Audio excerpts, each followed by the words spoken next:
Baik, Bapak Ibu sekalian, alhamdulillah ya, saya termasuk yang minimal suka nonton juga kaitannya dengan informasi di YouTube, baik channelnya Bang Edi maupun Bang Hojinuddin terkait dengan perjuangan saudara-saudara kita yang itu sebetulnya sangat mewakili aspirasi kita ya.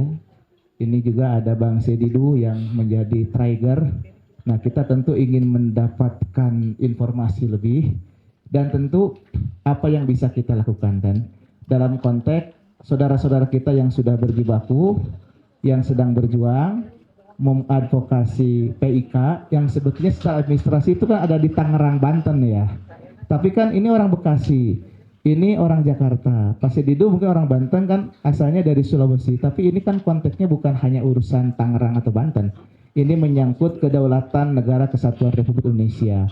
Makanya isu ini tidak hanya domain menjadi konsumsi orang Banten, tapi ini harus menjadi perhatian yang serius bagi segenap rakyat Indonesia yang punya perhatian untuk menjaga kedaulatan NKRI dari asing-asing, dari oligarki dan para jongosnya, kira-kira seperti itu. Nah, ini kita akan diskusi dan nanti mungkin di akhir kita akan membuat pernyataan bersama ya, apa yang bisa kita sinergikan. Nah, oleh karena itu ini semua pembicara ini dan semua ada segmen masanya.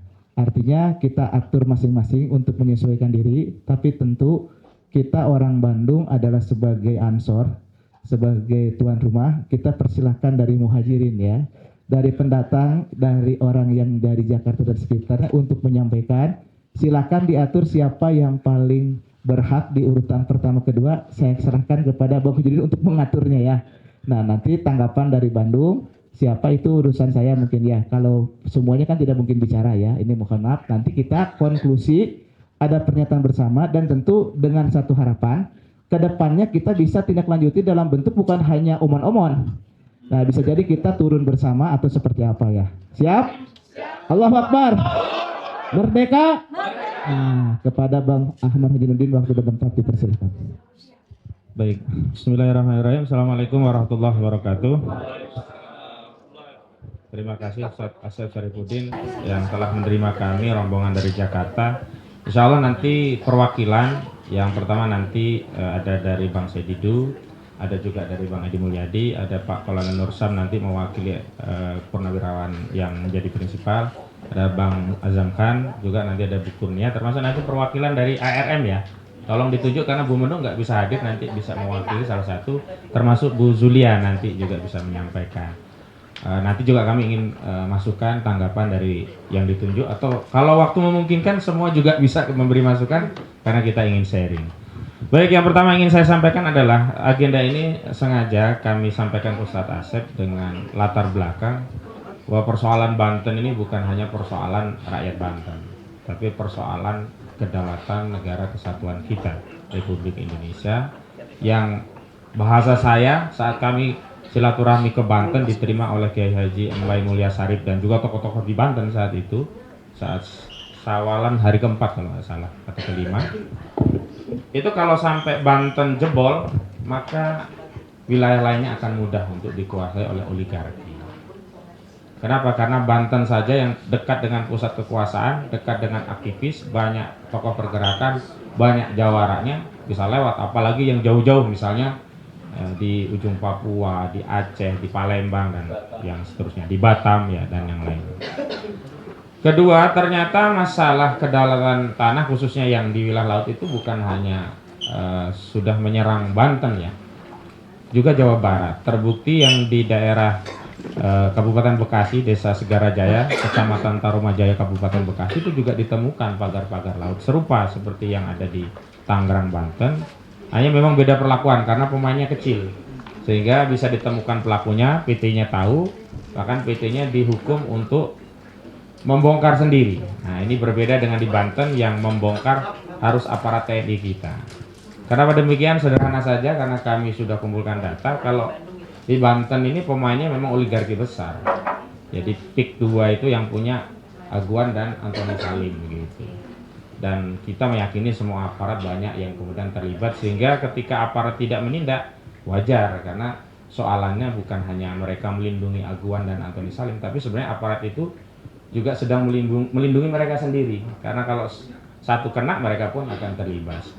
Terbukti diantaranya apa, di kasus sertifikat laut itu hanya dikorbankan Arsin, kepala desa Kohot. Jadi Kohot itu hanya salah satu dari banyak desa yang dilewati pagar laut. Ada 16 desa dari 6 kecamatan, dan Paku Haji itu hanya salah satu kecamatan di Kabupaten Tangerang yang ada pagar lautnya. Dan yang kedua juga masalah korupsi juga berusaha untuk tidak diusut. Padahal sudah ada perintah dari Kejaksaan Agung. Bareskrim mengaku tidak atau belum ditemukan unsur korupsi. Nah, ini kami khawatir kalau kita diam, maka skenario penyelamatan oligarki ini akan mulus. Tapi ketika kita ribut, nampaknya ada respon. Misalnya pagar laut yang dulu dikatakan sudah selesai, ya kemudian ternyata masih ada pagar lautnya, kita coba rame. 2 hari yang lalu tuh mulai dilanjutkan. Ya, dalihnya dulu puasa istirahat dulu. Padahal dulu nggak pernah ada statement itu. Yang ada justru diakui udah tuntas, pelakunya Arsin Kades Kohot, dan kemudian sudah didenda 48 miliar ya besarannya, tapi belum dibayar. Tapi ternyata ketika kita ikut kontrol dengan amar ma'ruf nahi mungkar, itu gerak lagi. Termasuk masalah tipikornya, kita memang persoalkan karena mustahil nggak ada kerugian keuangan negara. Kerugian yang nyata pasti itu kan wilayah laut menjadi wilayah milik industri properti, milik 2 usaha anak usaha aguan. Jadi ada 2 PT yang menguasai 263 SHGB di wilayah pagar laut itu ya. 243-nya itu PT IAM, Intan Agung Makmur, itu anak usaha Agung Sedayu Group, dan ada 20 SHGB itu dikuasai oleh CIS ya, Cahaya Inti Setosa. Dua-duanya punya Agung Sedayu Group. Jadi nggak bisa kalau ini dikatakan nggak ada korupsi gitu. Nah ini alhamdulillah ini ada petunjuk lagi dari Kejaksaan Agung untuk terus kejar korupsinya begitu.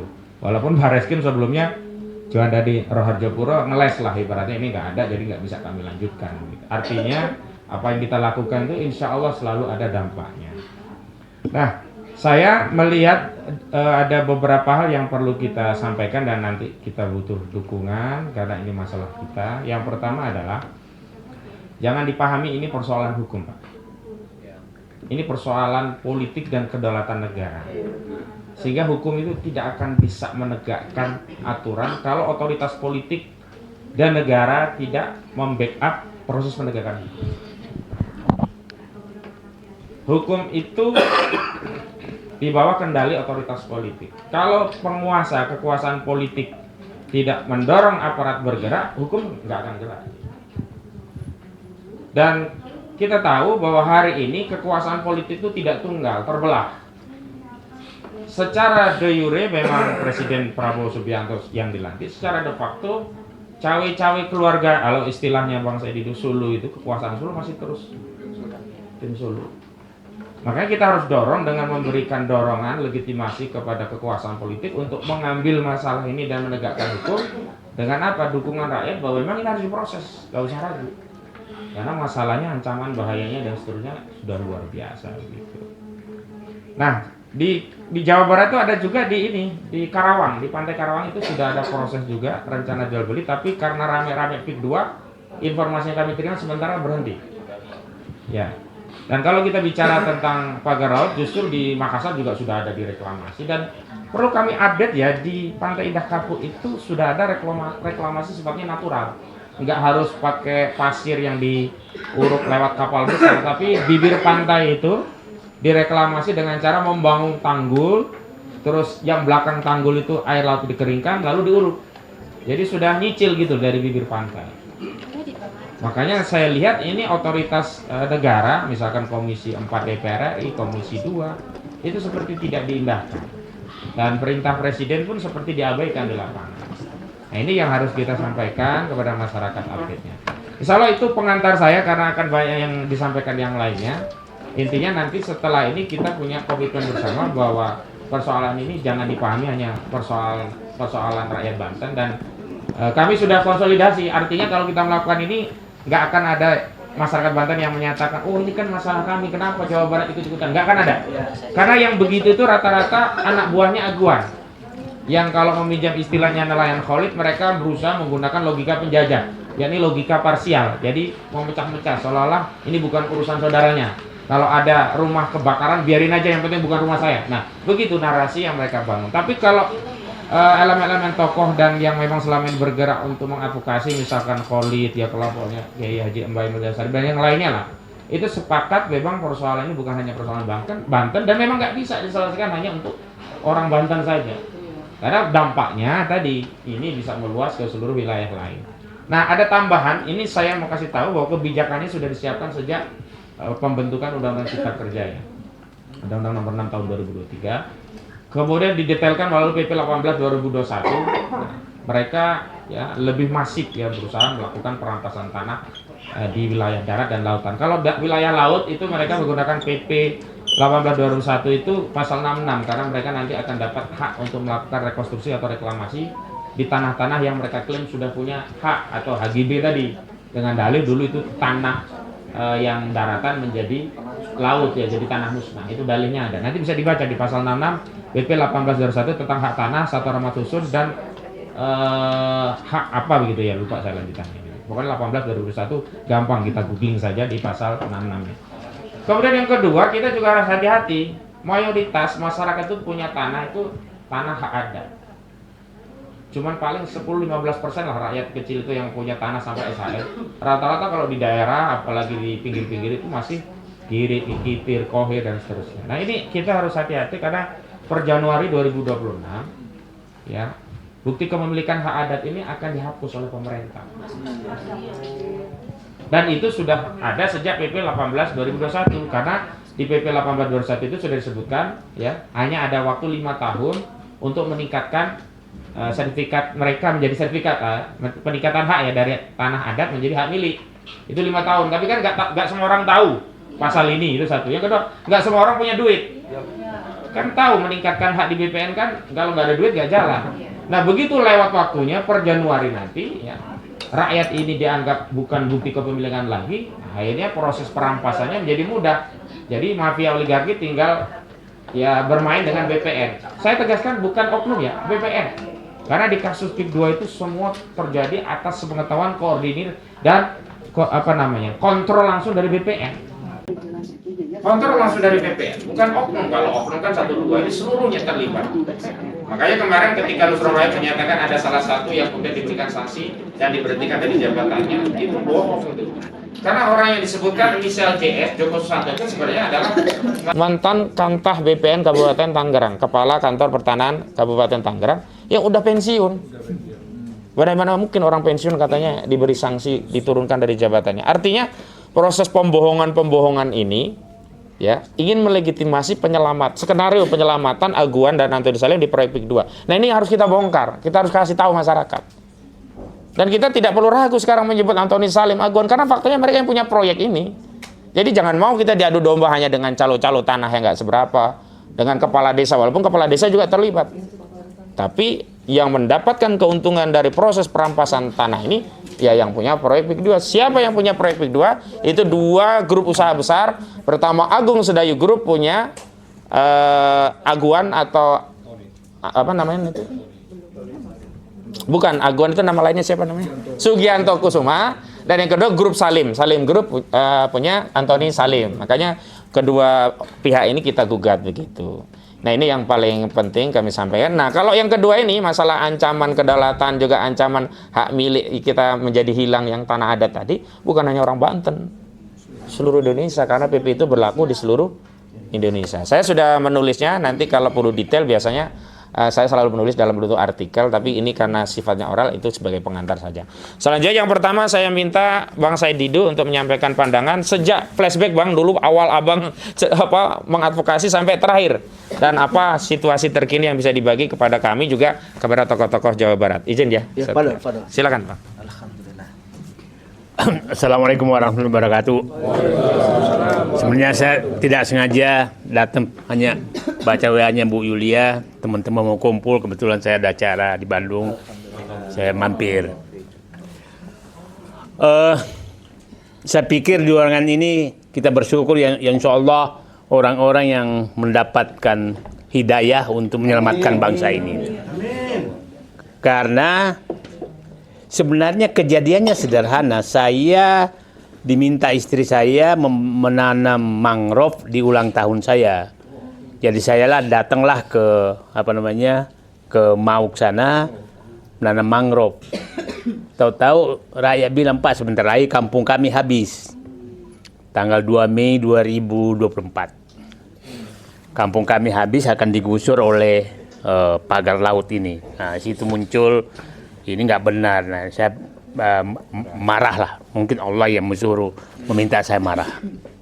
Nah, dengan perjuangan yang sangat berat karena setiap ke lapangan tuh di CCTV-nya PIK 2 itu kayaknya seluruh kabupaten, seluruh Banten tuh ada CCTV-nya karena setiap saya jalan udah langsung ada preman tuh depannya. Dan setiap ada orang kena CCTV langsung dipanggil polisi. Jadi memang untuk perjuangan sampai bulan Juli lah. Itu benar-benar sendirian yang saya bilang ya udahlah. Kalau memang, tapi saya udah minta izin istri saya kalau HP saya nggak bisa dihubungi lagi 2 kali 24 jam jangan cari lagi. Kirim Fatihah saja karena itu sudah ini sudah sudah perjuangan yang nggak mungkin kita ini kan hentikan. Nah, di situ muncul pemikiran saya, ini pusat kekuasaan ini sebenarnya hanya ada di segitiga, yaitu Solo, Pantai Indah Kapuk, dan Trunojoyo. Inilah segitiga kekuasaan. Jadi kita salah selama ini. Selama ini saya bilang, saya kasih tahu teman semua, Pak, kita harus menyerang rumah induk, jangan pavilion. Selama ini kan kita kejar terus pavilion, BPN itu pavilion. Yang lain itu pavilion semua. Kita harus serang namanya rumah utamanya Pantai Utara Jakarta. Yang itulah rumah utamanya. Nah, repotnya rumah utama ini karena dilindungi juga oleh para, saya bilang, pensiunan bintang-bintang yang tidak di jalur normal gitu loh. Ini ribet sekali gitu. Nah, tapi kita harus tidak pernah berhenti melakukan itu. Dan saya pikir ini skenario Allah, karena dengan kita semua ikhlas berjuang, Allah mencari jalan. Dan saya selalu menyatakan, kalau ini biarkan Allah mengatur skenario. Coba kalau Said Didu tidak dilaporkan oleh maskota, Abdesi, maka ini tenggelam. Ya kan, jadi nggak usah, kalau ada juga pengkhianat satu-satu nggak apa-apa, itu cara Allah untuk Nah, kalau kasus ini juga terlalu cepat selesai, maka kasus Rempang mungkin nggak selesai. Kasus Surabaya nggak selesai, kasus Bekasi tidak terbuka, Makassar tidak terbuka, Morowali tidak terbuka, mungkin sebentar lagi Papua terbuka, Kalimantan terbuka. Jadi Allah sebenarnya menjadikan perjuangan kita ini sebagai pemicu untuk membuka semua yang lain. Nah, kalau terlalu cepat selesai Banten, maka mungkin yang lain nggak terbuka, Pak. Ya kan, sudah selesai kok. Nah, sekarang terbuka semua, dan yang perlu kita lakukan sekarang adalah begini. Saya bilang mencari isu yang betul-betul menyangkut rakyat dan rakyat merasakan bahwa dia terbantu. Dan kasus tanah ini saya pikir hampir seluruh rakyat mengalami. Termasuk keluarga polisi juga mengalami. Cuma dia malu-malu aja. Jadi kan malu-malu. Jadi kita itu saya bilang kita memilih isu yang sangat bagus karena menyerang rumah utama dengan kepentingan rakyat. Nah, yang perlu kita jaga jangan sampai penguasa ini menganggap kita itu adalah pemain topeng monyet gitu ya. Kau hiburan aja di luar, aku bekerja yang lain. Itu yang paling bahaya. Karena tidak sedikit aktivis yang dianggap topeng monyet aja oleh penguasa dan sengaja dipelihara. Seakan-akan demokrasi masih ada. Padahal dia udah ngitung, nggak ada kekuatan mereka. Jadi itu jangan sampai kita dianggap hiburan saja oleh mereka. Dan tidak sedikit sekarang aktivis itu dianggap topeng monyet aja oleh penguasa karena dianggap dia dihitung.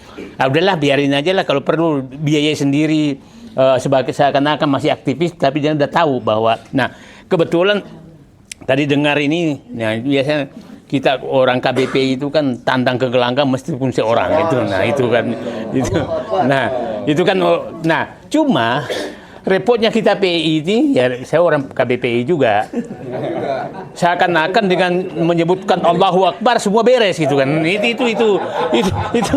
Nah, Kalau sekarang Bang jangan tandang seorang, tandang kegalangan bersama-sama. enggak, tapi kan itu kan kalau nggak ada yang mau, jadi jangan dibalik-balik, biarin aja.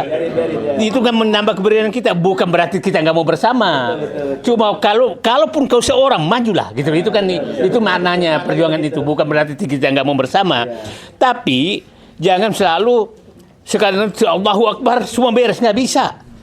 Itu kita harus real gitu. Ya, jadi mohon maaf aja kalau tertib Allahu Akbar nggak beres itu mereka nggak tahu Allahu Akbar kok dibawa. Nah sekarang begini, kita ke depan apa supaya pendek.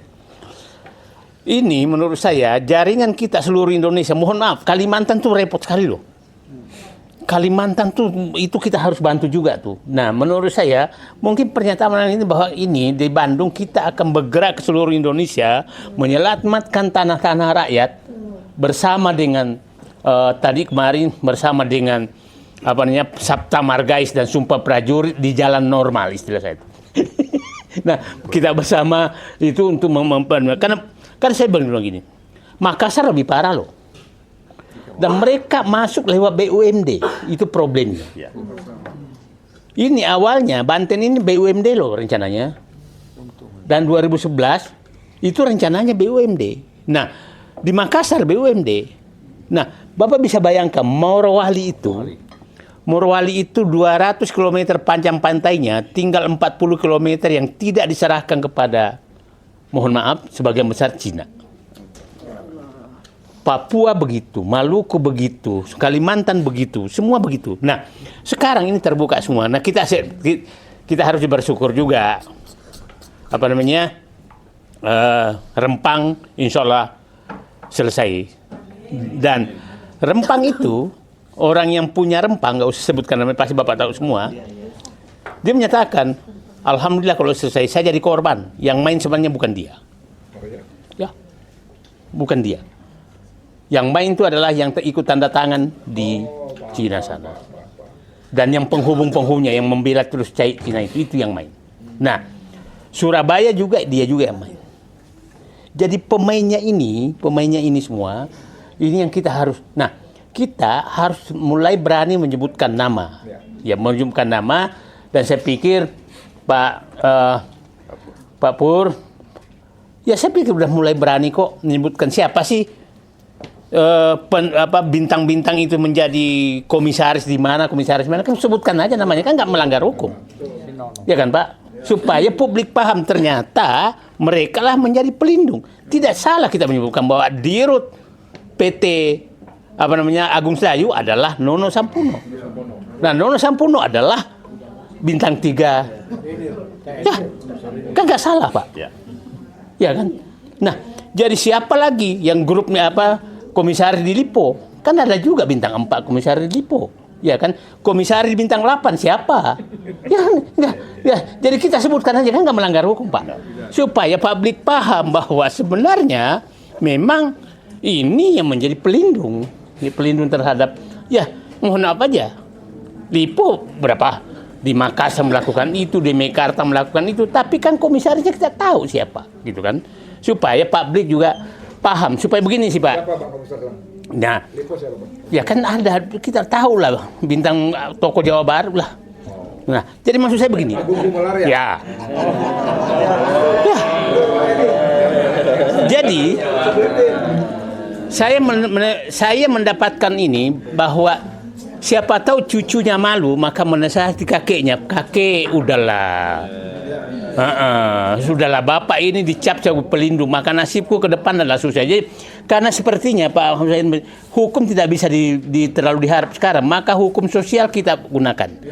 Cara menggunakan hukum sosial adalah menyebutkan nama pelindung oligarki yang merampas hak rakyat. Itu menurut saya kita harus mulai mainkan itu nama-nama yang tidak melanggar hukum. Sebutkan aja komisarisnya siapa, nanti kita beritahu. Nah, kita tahu siapa komisarisnya Wilmar. Banyak juga bintang di situ, ya kan? Nah, udah, mungkin agenda kita sebenarnya adalah menginventarisir komisaris-komisaris yang toko-toko yang menjadi pelindung oligarki. Nah, saya katakan, banyak sekali menyatakan ke saya, apa sih beda oligarki dengan investor? Kan selalu menyatakan dia investor.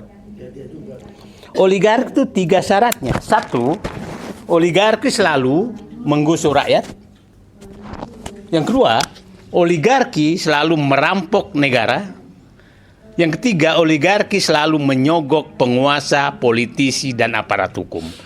Kalau itu 3 itu dilakukan, maka dia oligarki dan wajib kita musuhi. Nah, kalau pengusaha beda, dia tidak melakukan itu. Nah, itu saja. Jadi kalau sudah ada menggusur rakyat apa segala, dia oligarki. Merampok negara, oligarki. Dia memangini politisi, dia oligarki. Nah, itu. Nah, sekarang terakhir saya menyatakan, bagaimana posisi Presiden Prabowo sekarang supaya kita punya perjuangan ke depan.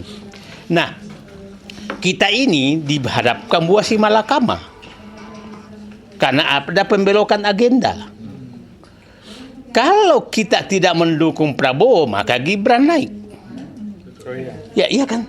Nah, tapi kalau kita mendukung Prabowo dan masih selingkuh, istilah saya, selingkuh dengan Solo dan oligarki, kita juga susah. Ya kan, Pak? Jadi, menurut saya yang perlu kita lakukan adalah langkah pertama, hentikan perselingkuhan Prabowo dengan Solo dan oligarki. Kira-kira itu agenda utama. Nah, apa caranya? Kemungkinan Pak Prabowo juga sebagai presiden tidak bisa melakukan itu kalau tidak ada dukungan dari publik. Ya kan? Nah, saya mungkin juga mengharapkan dukungan dari kita. Dukunglah saya agar saya bisa talak 3 talak 3 kepada Solo dan talak 3 kepada oligarki. Kira-kira itu ya dia minta. Mungkin sekarang udah talak 1, tapi hanya sehari rujuk lagi gitu kan. Nah, ya kalau talak 3 kan susah. Dia nikah dulu yang lain baru boleh balik lagi. Ini mungkin udah talak 1 tiap hari tapi balik lagi rujuk lagi terus. Nah, kita usahakan Prabowo bisa melakukan talak 3 terhadap Solo dan oligarki. Dan tanda-tanda itu saya lihat ada. Tanda-tanda itulah ada. Tanda-tanda itu ada. Kisah contohlah. Mengambil kelapa sawit, kebun kelapa sawit.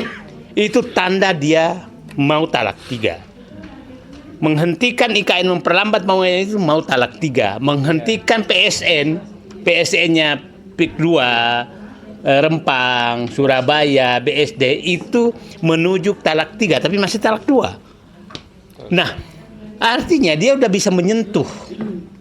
Nah, kalau masuk nanti penertiban tambang, nah itu sekaligus tuh. Penertiban tambang itu masuk talak 3 terhadap 2 sekaligus. Nah, jadi yang kita dorong sekarang adalah bagaimana Prabowo mengambil kebijakan bahwa dia sudah talak 3 dengan Solo dan Surabaya dan oligarki. Problemnya kita tahu bahwa di sekitar Prabowo ada yang memelihara hubungan perselingkuhan ini, dan malah mungkin menjadi penjaga pintu rumah perselingkuhan tersebut dan memalak semua orang yang mau mengintip perselingkuhan itu. Nah, itu yang kita tahu siapa sebenarnya. Cuma nggak ini karena disiarin, nanti kita bicara siapa orangnya. Nah, ini problemnya adalah ada yang memelihara itu. Dan saya pikir bapak-bapak tahulah. Orang ini memang memelihara perselingkuhan itu sejak Jokowi masih presiden.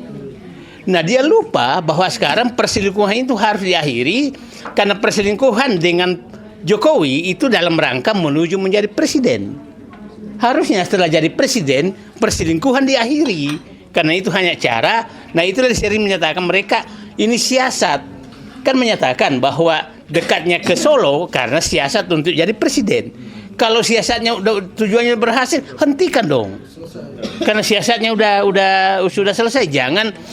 Nah, udah perselingkuhannya harus diakhiri. Tapi kelihatannya yang disuruh dulu mengatur perselingkuhan ini tetap memelihara perselingkuhan itu. Padahal bagi Prabowo menurut saya nggak butuh lagi.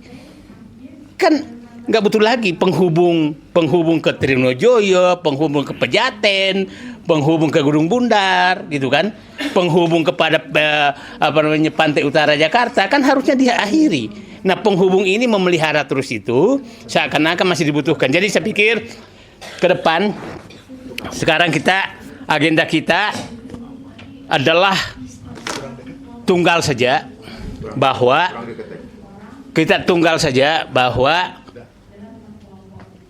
perselingkuhan Presiden Prabowo dengan Solo dan oligarki kita bantu untuk agar dia talak 3. Itu agenda kita semua. Jadi, kita kemarin mendengarkan pernyataan yang sangat lugas dari sebenarnya bukan 100 pensiunan jenderal tuh. Itu saya hitung tuh 200 lebih tuh. 200 lebih karena ada Laksamana, ada 231 kan. Nah, ini menurut saya ini yang kita harus amplifikasi terus bahwa kami di belakang pernyataan. Ditambah ya saya mewakili masyarakat sipil 4 hal yang kita minta menjadi 12. Kalau itu dilakukan maka negara ini selamat. Saya yakin kita berjuang di situ aja, nggak usah nambah lagi agenda lain. Nah, sehingga mungkin setiap daerah kita amplifikasi bahwa inilah aspirasi rakyat Indonesia menyelamatkan Indonesia dari cengkraman oligarki, dan kami bersama Prabowo melakukan agenda ini. Itu kira-kira dari saya, karena masih banyak bicara. Saya terima kasih. Saya sebenarnya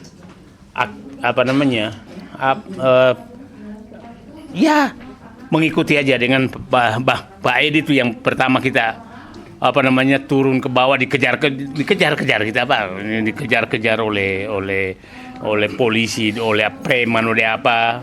Nah, tapi alhamdulillah sekarang karena perjuangan, saya katakan sebenarnya saya diberitahu orang kenapa sih ini? Nah, udahlah, kita udah biasa semua. Saya bilang udah nggak usah takut. Dan karena saya menemukan formula, ternyata takut di dalam tubuh kita itu dengan ikhlas jumlahnya 100. Jadi kalau ikhlasnya 100 maka takutnya 0. Jadi kalau Solo itu ketakutan, itu ikhlasnya pasti 0. Ya. Jadi dibalik aja, kalau Bapak masih ikhlasnya 50, takut Bapak 50. Jadi kalau Bapak dan Ibu masih takut, berarti naikkan ikhlasnya.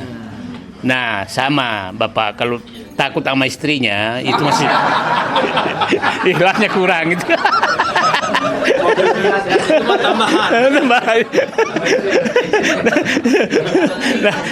Nah, nggak ikhlas berarti. Jadi kalau Bapak dimarahin sama istri, ikhlas saja. Itu mengurangi ketakutan gitu. Oke, jadi saya pikir itu saja. Insya Allah kita berjuang sama-sama, dan saya terima kasih Pak Ahmad Husainuddin. Waduh, itu betul-betul petarung yang top. Walau tantangan dihadapi, untung ketemu beliau, dan ini Allah yang mengatur. Dan diikuti oleh Rismon. Ya, Rismon, ya udahlah. Jadi ini keluarkan semua keberanian kita, dan kita susah lah mencari orang seikhlas beliau semua. Insya Allah, tapi percayalah kita akan berhasil, dan Yakin bisa sampai. Ya. Nah, ya itu yang saya kurang setuju tuh, yakin usaha sampai itu. Karena yakin usaha sampai itu enggak, apapun caranya yang penting sampai. dan faktanya begitu. Kan teman-teman kita juga di sana. Yang ditangkap siapa, yang menangkap siapa gitu kan. Ya yakin usaha sampai semua. Bukan. Oke, terima kasih. Assalamualaikum warahmatullahi wabarakatuh. Baik, selanjutnya ke Bang Edi Mulyadi dan nanti ke yang lainnya. Cuman saya tergelitik saja sedikit tadi, Bang. Kalau sama istri itu jangan ikhlas, tapi bersyukur. Insya Allah ditambah. Ya. Ngeri. Oh, tinggi sekali. Ngeri. Semua ditambah.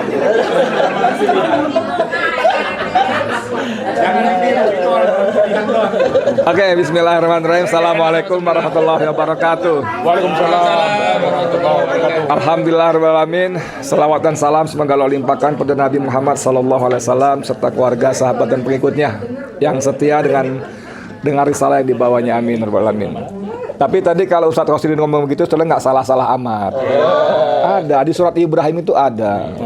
La in syakartum la azidannakum. Jika kamu mensyukuri nikmatku, aku tambah lagi. Itu ayatnya ada. Nah, Nasnya bagus loh. Oke. Mas Edi nggak boleh nambah. Oke. Ya ini gara-gara Sinudin aliran sesat. Kembali ke jalan yang lurus. Kembali yang lurus. Jadi para senior yang saya hormati, ibu-ibu yang saya muliakan, saya banggakan luar biasa. Hidup mama. Hidup nenek-nenek. Banyak kan nenek soalnya. Udah 50-60 semua umurnya. Ya alhamdulillah memang seperti kata Bang Saididu tadi, ini semata-mata memang Allah yang atur ya. Bagaimana tiba-tiba ada seorang Saididu tampil sekian bulan sendirian dipersekusi, ya memang tidak sedahsyat Ahmad Rosinudin persekusinya, tapi Ahmad kan sudah mulai rame-rame kan, walaupun waktu kejadian sendirian ya, dia terlalu rajin datang lebih awal aja. Ya, kita kan acara jam 10, jam 9 udah datang. Kita datang jam 11-an malah nambah telat pula, udah. Jadi dia benar-benar sendirian luar biasa. Tapi ini sebenarnya Allah yang atur semuanya. Dan alhamdulillah saya pendapat sekali dengan Bang Said tadi, bahwa pada saatnya Allah akan memberikan kemenangan. Amin ya. Dan tanda-tanda talak-talak tadi juga sudah mulai kelihatan ya. Walaupun kalau kita dengar pidato kemarin pidato ya di acara TNI TNI Purnawirawan itu ini sekaligus saya mau ingatkan penonton kita semua, YouTube kita ini, kan sudah mulai ada suara-suara yang nyinyir ya. Saididu sudah berbalik. Saididu melipir. Dia mau cari jabatan dan sebagainya. Ya, tapi pidato atau orasi Bang Said kemarin yang mohon maaf segala macam, Bang Kolonel Sam, saya telah betul-betul nggak ingat acara itu, nggak hadir. Itu membuktikan bahwa seorang Saididu tetap kritis pada tempatnya, tetap. Malah kan kalau kita lihat itu dari 4 poin tuntutan itu semuanya kencang, ngegas semua, ya, dan objektif sekali kepada Prabowo Subianto, sehingga ketika kita diminta untuk mendukung, oke, kita akan dukung kalau, kan begitu, selalu dengan kalau, ya. Dan sampai ada kalimat kalau nggak salah, pokoknya kalau Prabowo menghentikan perselingkuhan dengan oligarki dan Jokowi, rakyat akan di depan, di belakang, di samping kanan, di samping kiri, sampai seperti itunya. Nah kembali ke soal masalah PIK 2 ini, saya kira memang kita Senin akan ada sidang lagi dan sungguh-sungguh membuktikan bahwa para oligarki ini sangat melecehkan hukum ya. Jangankan Jokowinya, kemarin KTP-nya pun tidak datang. Terakhir ya, KTP tidak datang, hanya fotokopi, dan fotokopi itu pun September 2024. Apakah Jokowi kehilangan KTP sehingga nyetak baru lagi? Ya dong, masa iya gitu kan? Jadi betul-betul pelecehan. Padahal satu dari sekian penasihat hukum Jokowi itu seorang doktor hukum S3.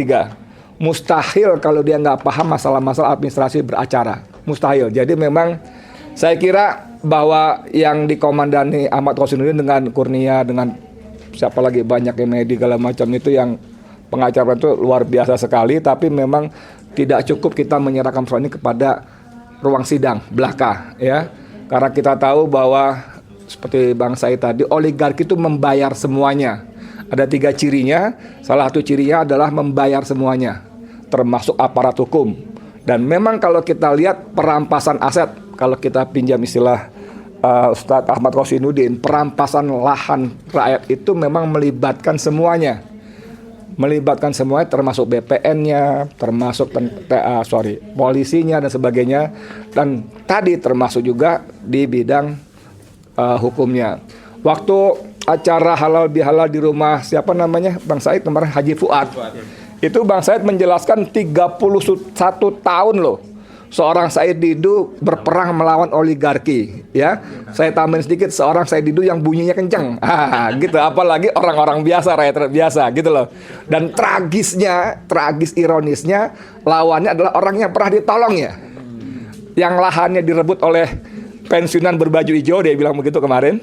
Dia tolong, Lalu setelah itu ada ada mafia tanah yang mendekati korban tadi, yang ditolong tadi untuk melawan lagi dengan dalih belum dibayar. Dari 1 hektar itu dibeli hanya 2.500, udah dibayar tapi belum dibayar. Jadi bagaimana oligarki menggunakan semuanya? Mafia tanah itu menggunakan semuanya, termasuk, nah ini yang sangat kita sedih. Jauh-jauh dari Sulawesi Selatan, tokoh agama datang ke Tangerang ke rumah beliau hanya untuk melobi. Hanya untuk melobi. Kau ini, kau tokoh agama jadi bagian. Aku suka. Itu jangan bilang-bilang, Bang. Sakit hati kita. Jadi kesimpulan saya ingin mengatakan bahwa kita tetap harus kompak, tidak bisa tidak harus kompak ya. Kita semua punya peran masing-masing. Kalau tadi Ustadz Asep mengatakan kalau nggak salah di masjid kita punya peran, nggak semuanya jadi tiang, nggak semuanya jadi pondasi, nggak semuanya jadi atap, ya. Kita punya peran masing-masing, tapi percayalah semua peran itu punya kontribusi dan di mata Allah ada nilainya, insya Allah, amin. Dan satu lagi, no viral, no justice. Bunyilah terus, berisiklah terus berisik, gunakan ini sebagai senjata kita. Undang-undang ITE segala macam, saya merasa bahwa pergerakan Trunojoyo, mudah-mudahan saya benar ya, tidak segalak sebelumnya, ya, tidak segalak sebelumnya kan dikit-dikit sikat, yang pelapornya juga si Mu'anas Aidit juga gitu kan, Aidit juga. Nah sekarang kita manfaatkan betul-betul, dan kalaupun misalnya kemudian ketanggor masalah, percayalah teman-teman macam Ausin, Kurnia, dan teman-teman Azamkan pasti bantu. Dan yang paling penting Allah bersama kita. Terima kasih banyak ya. Assalamualaikum warahmatullahi wabarakatuh. Saya minta Bang Azamkan salah satu timnya, tim dari kuasa hukum kita. Ya. Terima kasih. Bismillahirrahmanirrahim. Asyhadu an la ilaha illallah, asyhadu anna Muhammadar Rasulullah. Assalamualaikum warahmatullahi wabarakatuh. Saya sebenarnya tidak bisa menjelaskan panjang dan lebar karena semua sudah dijelaskan oleh Ustadz Ahmad, Said Didu, Bang Said Didu, dan Sedi. Kalau saya lebih condong cara menjelaskan pertemuan ini, kita buat aja pernyataan sikap. Setelah pernyataan sikap masukkan semuanya, kita datang ke Prabowo untuk menyerahkan itu dalam konteks apa yang tadi dijelaskan oleh beliau juga, oleh Antum juga, oleh Ustadz Asep juga, supaya ada penguatan. Jadi kita real prakteknya dijalankan semua. Kita datang, kita minta dengan sangat dan hormat. Tentu di dalam itu juga dijelaskan bahwa kita harus itu oligarki Solo sudah harus tidak lagi, karena mereka ini, Prabowo ini kan diangkat oleh rakyat. Jangan ada lagi bahasa hidup Jokowi, jangan lagi. Dia dipilih oleh rakyat, ya harus rakyat yang punya daulat sesuai Undang-Undang Dasar Pasal 1 Ayat 2. Sudah jelas itu, daulat rakyat itu segala-galanya. Dan di samping itu juga alhamdulillah kemarin TNI bersatu dengan 8 poin itu jelas kok. Sangat jelas kan gitu Pak Jenderal ya. Sangat jelas, sangat real udah. Nah, kita minta dukungan beliau juga. Mungkin Ustadz Ahmad Ozinuddin dan rekan-rekan semua termasuk ini juga kita swan juga ke TNI untuk meminta penguatan itu ya, karena itu poin-poin yang saya lihat sudah cukup paten, bagus, dan itu minta NKRI harus pure original, undang-undang kembali, dan memang sudah dibalikin, sipit-sipit itu dibalikin, ini perusak semua ini. Karena Solo yang bermain semuanya. Mungkin itu aja, saya nggak terlalu panjang dan lebar. Jadi poinnya dituangkan saja. Kapan ada waktu kita menghadap ke Pak Prabowo seperti biasalah gitu. Pokoknya kita ajukan surat secara resmi, ikutkan yang TNI juga, supaya bahwa benar-benar Prabowo itu dipilih rakyat dan pure dari rakyat. Supaya memutus rantai antara hubungan Solo dan istana serta oligarki, karena ini bukan cuma jahat, ini bukan cuma iblis, tapi lebih dari itu. Saya kira itu aja. Terima kasih. Assalamualaikum warahmatullahi wabarakatuh.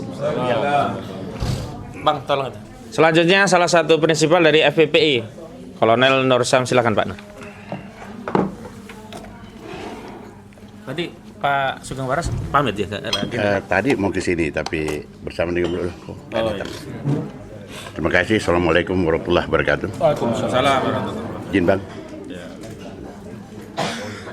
Tidak banyak saya sampaikan di sini karena sudah disampaikan oleh senior-senior, rekan-rekan sekalian dalam rangka tujuan kita bertemu ini. Yang pasti di sini adalah Jakarta, Jawa Barat, Banten harus bersatu menghadapi oligarki rakus PIK 2. Harus gagal dan ditiadakan. Saya 2 kali melakukan pertemuan antara tokoh-tokoh Banten, pertama ulama dan kedua para yang ini bukan keluarga kerajaan Banten, Kesultanan Banten itu. Saya melihat tidak ada persatuan mereka, jadi sulit untuk menjadikan suatu kekuatan dalam rangka menghadapi wilayah Banten yang akan direbut oleh oligarki rakus. Nah, kesempatan inilah kita bersatu dan bersama untuk bagaimana bersamai mereka dalam rangka perjuangan kita ini. Ada satu dalam pertemuan yang sempat disebut kata negosiasi, dan kita tinjaukan kembali pada saat pertemuan saya di Banten itu. Ada. Saya katakan tidak ada negosiasi. Kalau ada negosiasi berapapun akan dibayar aguan. Jangankan 60 triliun, 1000 triliun dia akan bayar. Karena di depannya itu puluhan ribu triliun di depan mata. Jadi ini sulit untuk dilakukan. Yang jelas, yang pasti kita perjuangan ini adalah tegakkan kedaulatan negara. Jangan sampai kedaulatan ini jatuh di tangan penjajah, ekonomi penjajah, oligarki rakus. Saya kira demikian. Saya tidak banyak sampaikan. Harapan kita ini bertemu, ada action. Tidak hanya konsep, tapi ada action dan selanjutnya kita lakukan. Dan diwarnai oleh para tokoh-tokoh yang hadir di tempat ini. Terima kasih. Wabillahi taufiq wal hidayah. Wassalamualaikum warahmatullahi wabarakatuh. Baik, dari ARM siapa ya yang mau wakilin? Nanti baru penutupnya Bu Kurnia. Dari ARM dulu prinsipalnya. Tita. Bu Tita ya? Oh ya, Bu. Sorry, tolong sama ini ya, karena biar ada rekam. Maaf. Setelah Bu Tita nanti Bu Kurnia dan terakhir Bu ya. Diri aja ya. Soalnya kalinya di depan. Assalamualaikum warahmatullahi wabarakatuh.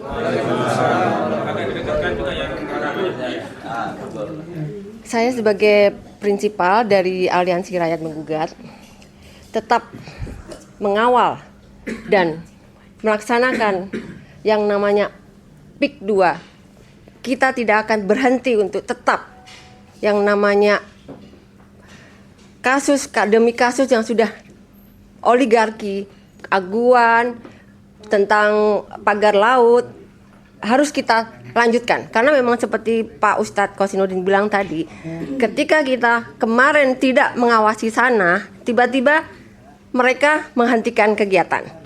Jadi kita tetap harus ngawasi karena pagar yang sudah mereka pasang, yang tidak kita awasi, harus terus kita kontrol, walaupun mungkin memerlukan sedikit perjuangan ya. Bukan kita doang yang turun, tapi seluruh rakyat tetap harus mengawasi. Bukan hanya ARM, bukan hanya emak-emak, bukan hanya para purnawirawan yang ada di dalam sini. Terus semangat, saya terus mendukung, saya terus standby untuk itu, karena saya memang di sini bukan yang biasa bicara menu, yang biasa bicara kebetulan lagi sakit. Saya minta doanya untuk segera bisa sembuh. Ya. Terima kasih. Wassalamualaikum warahmatullahi wabarakatuh. Oh ya. Okay. Assalamualaikum warahmatullahi wabarakatuh. Selamat sore Bapak-bapak, Ibu-ibu yang terhormat. Kami bangga dan rasa terharu karena Bapak-bapak dan Ibu-ibu di sini adalah pejuang yang ikhlas karena Allah lillahi ta'ala. Ikhlas berjuang demi anak cucu bangsa Indonesia di Indonesia. Kami tidak rela kalau tanah pribumi dirampok oleh Cina rakus oligarki. Mungkin Bapak, apakah bisa satu orang itu tidak boleh memiliki lebih dari berapa ribu hektar gitu? Bisa nggak kita bilang sama Pak Prabowo, Pak bikin Pak peraturan.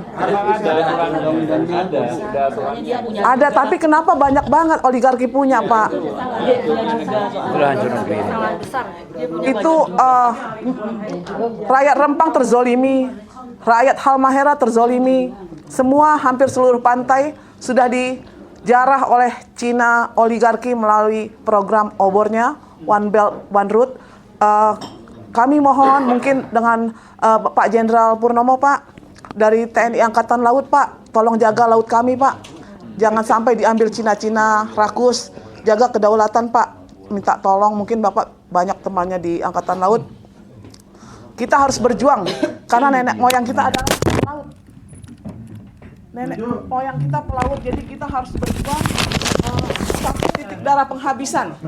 Jangan sampai berhenti. Jangan sampai mundur, jangan sampai gara-gara kita cuma sedikit, gara-gara cuma kita nggak punya kekuatan dana, nggak punya kekuatan senjata, tapi kita punya giroh yang besar, semangat ketulusan yang besar. Jadi sekali lagi salam perjuangan, salam merah putih, kita adalah Garuda, bukan naga. Terima kasih. Assalamualaikum warahmatullahi wabarakatuh. Belum merdeka, harus dimerdekakan Pak. Kita hancurkan naga-naga yang ada di Indonesia Pak. Gimana? Setuju nggak Pak? Iya, kita jadikan jadi cacing Pak 9 naga itu. Terima kasih. Wassalamualaikum warahmatullahi wabarakatuh. Selamat berjuang.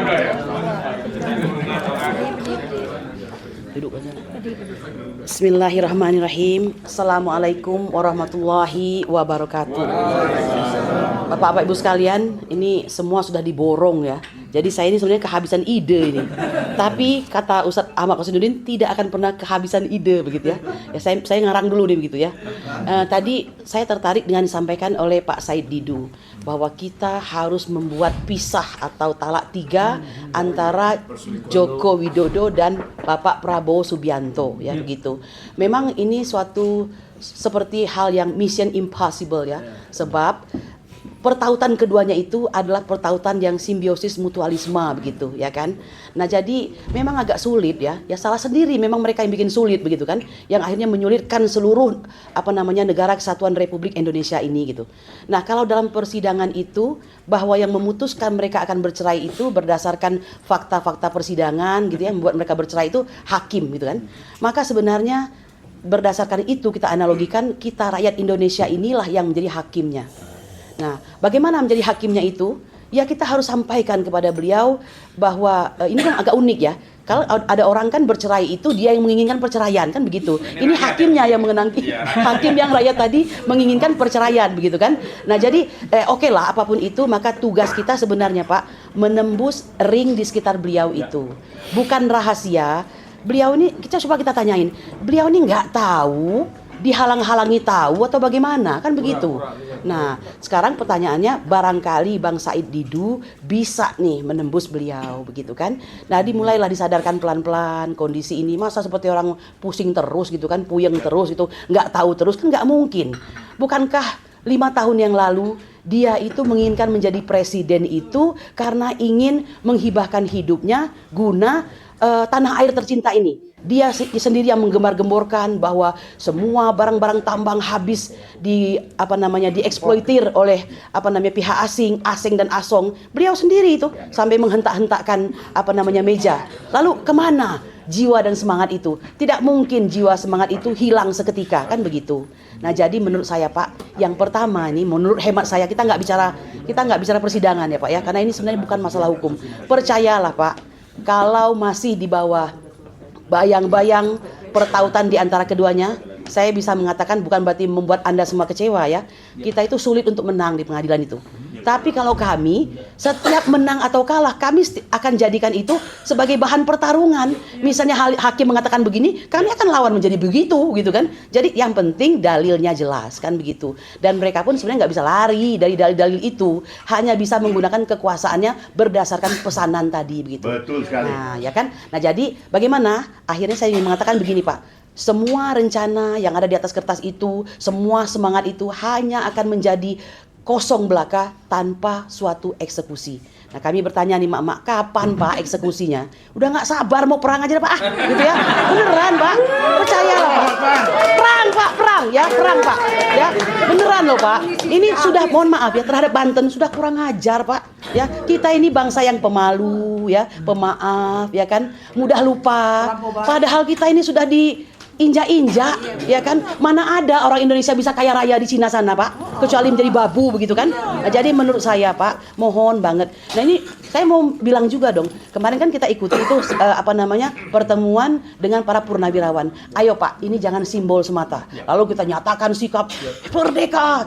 Ya mau ngapain lagi setelah itu begitu? Yang saya harapkan itu sekian banyak purnawirawan tersebut yang tentu saja ada bintang-bintang di bahunya itu akan berani menembus sesuatu tembok yang selama ini sulit untuk ditembus, datang langsung ke Pak Prabowo. Siapa yang menghalangi? Apa hak kau menghalangi kan begitu? Jadi harus sampaikan ke mereka Pak, sampaikan ke Pak Prabowo. Kami ingin bincang-bincang, berdiskusi, memberitahukan ke Bapak tentang kondisi senyatanya.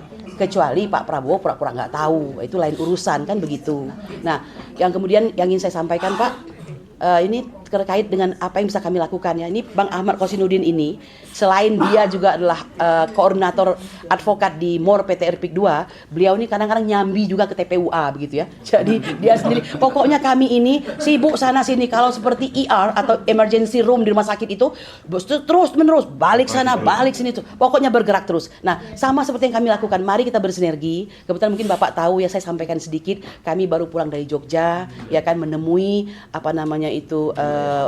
Solo ya. Nah Solo dulu ya, kalau UGM sudah ya, kita sudah tahu lah jawabannya apa. Dan memang ini mungkin banyak menimbulkan ungkapan dari orang, wah ini gayanya kok kasar begini atau segala macam. Mereka lupa kita ini sudah melewati banyak sekali fase-fase yang membuat tidak sabar lagi begitu kan. Nah tapi yang pasti bertemu Jokowi itu sesuatu Pak ya. Mohon maaf saya harus katakan itu. Nah oleh karena itu, karena ini sesuatu, jangan sampai ini menjadi bias Pak. Ayo mau ngapain Pak ya? Kalau dia berani memutuskan bertemu kita, itu arti dia mulai tersudut ya kan? Karena suka atau tidak suka, kondisi beliau itu sudah nyata lah di hadapan rakyat bangsa Indonesia. Kenapa masih dimaafkan juga? Karena kita nggak punya kekuasaan Pak. Dia masih berkuasa, ya kan? Masa presidennya pergi ke luar negeri, menterinya pada sowan ke sana semua, ya kan? Jadi ini fenomena matahari kembar tersebut, dan itu bukan bohong-bohongan itu gitu. Nah, jadi Pak, balik lagi, Pak, kapan eksekusinya Pak? Bikinlah timnya, ya Pak ya, panitianya sopo Pak. Semua jenderal-jenderal yang selama ini katanya selalu mendukung kita, keluar dong Pak. Jangan sembunyi melulu Ayo rame-rame sama-sama Pak ya, dan ulama. Apalagi Pak Saifuddin tadi mengatakan 2 hijau sudah bersatu, TNI dan ulama. Dan fakta membuktikan sejarah negara ini tidak pernah lepas dari ulama, santri dan TNI. Kami menunggu masa-masa itu. Subhanallah rabbil izzati amma yasifun wa salamun alal mursalin walhamdulillahirabbil alamin. Oh, siapa? Lupa aku. Iya, sekali saya. Kapan pelaksanaan? Assalamualaikum warahmatullahi wabarakatuh. Saya Yulia, saya dokter yang sudah praktek, sehingga saya tidak pernah mengatakan saya dokter lagi. Saya hanya Yulia saja, rakyat Indonesia, aktivis dari semua perjuangan kita bersama. Jadi saya hanya menambahkan apa yang belum kita sampaikan. Mudah-mudahan Pak Khojin tidak bosan, Pak Said Didu tidak bosan, teman-teman seperjuangan semua tidak bosan. Saya akan mengatakan satu. Ada bahaya negara dalam negara di PIK 2. Itu yang saya ingin sampaikan. Sebelum ke sana, saya ingin menyampaikan bahwa tolong Bapak-bapak, Ibu-ibu, siapkan kekuatan gabungan kita bersama seluruh rakyat Indonesia, khususnya para pejuang kemerdekaan Indonesia di era ini. Ya Bapak, Allahu Akbar. Jadi setelah kita menggabungkan kekuatan kita hari ini oleh Pak Khojin dari tim pimpinan nasional pejuang Jakarta dan tim pimpinan nasional Bandung, kemudian melanjutkan yang Banten, kemudian kemarin dengan para jenderal dan para civil society dan semua mahasiswa, rakyat Indonesia peduli, para akademisi dan semua, kita gabungkan kekuatan. Tidak tergantung kepada siapapun. Masing-masing dari kita adalah pemimpin bagi rakyatnya Pak ya, adalah pemimpin khalifah di muka bumi. Dikatakan bahwa kalau kita, saya ingin katakan, siapkan kekuatan, siapkan perang. Kita bisa damai kalau kita siap perang dan menang. Kalau kita bisa siap damai langsung adalah yang terbaik. Tapi yang terburuk kita harus siapkan dahulu supaya kalau terjadi yang terburuk kita tidak terkaget-kaget. Ya. Jadi kita siap perang. Kita sudah mengatakan kemarin ada tujuan utama kita ya Pak Said Didu. Ada tujuan utama arah gerakan kita yang harus terlaksana Pak Jenderal, bahwa ada 8 deklarasi dari para jenderal purnawaran kami dan kemudian ditambah dengan 4 syarat dari civil society. Bapak silahkan nanti membaca deklarasi dan 4 syarat dari kami itu untuk kemudian kita bersama gabungan kekuatan kita bersama melakukan tindakan nyata dari apa yang sudah kita deklarasikan, termasuk deklarasi kita hari ini. Kita nyatakan itu dalam suatu tindakan, aksi, action. Ya Pak ya. Jadi sikap kita sampaikan, lalu aksinya bagaimana? Kita bisa katakan Habib Rizik terutama juga salah satunya. Kita bikin kata Bapak tadi setiap minggu atau setiap minggu mungkin di daerah masing-masing. Kemudian setiap bulan untuk wakil-wakil siapa ketemu atau paling tidak bikin podcast ya Pak Edi Mulyadi yang kemudian secara rutin dan juga para podcast semua yang membuat di sini saya hormati sekali, karena kalau tanpa saudara-saudara kita yang membuat berita kita sedikit sekali ya kok dari pemerintah ya Pak ya, malah nggak ada mungkin. Jadi ada 3 cara yang tadi Pak Khozin mengatakan, bahwa ada pengadilan yang memang harus secara hukum kita lakukan, disinergikan dengan pendekatan politik kepada Pak Prabowo tadi pemerintah, kemudian disinergikan dengan politik konstitusi ke MPR, DPR Pak ya, kita sudah lakukan. Kami sedang menunggu. Jadi pada waktu saya ke DPR untuk setelah ada arahan dari Komisi 2 bahwa Komisi 2 tidak bisa berjalan sendiri. Mereka sudah ingin mewakili kita untuk turun ke lapangan sebagai wakil rakyat terhormat, Pak Dedi Yusuf. Tetapi belum action juga ya Pak Khozin ya. Jadi kami menunggu katanya setelah reses. Tapi beliau mengatakan bahwa kita harus juga ke Komisi 4 Ibu Titi Soeharto sebagai yang membawahi pertanahan. Kemudian ke Komisi 1 Pak pencatur itu ketuanya Tutut Sugianto sebagai bidang hukum dan keamanan. Hukum itu 3 Pak Habibur Rahman dan 1 bidang keamanan dan hak asasi manusia. Lalu saya ketemu dengan wakil dari bukan wakil Menhan, orang yang staf Menhan yang di DPR, bahwa saat ini tentara Bapak tidak bisa langsung masuk kalau kita katakan bahwa ada bahaya loh Pak, itu negara dalam negara nggak bisa langsung masuk kalau nggak hukum didahulukan.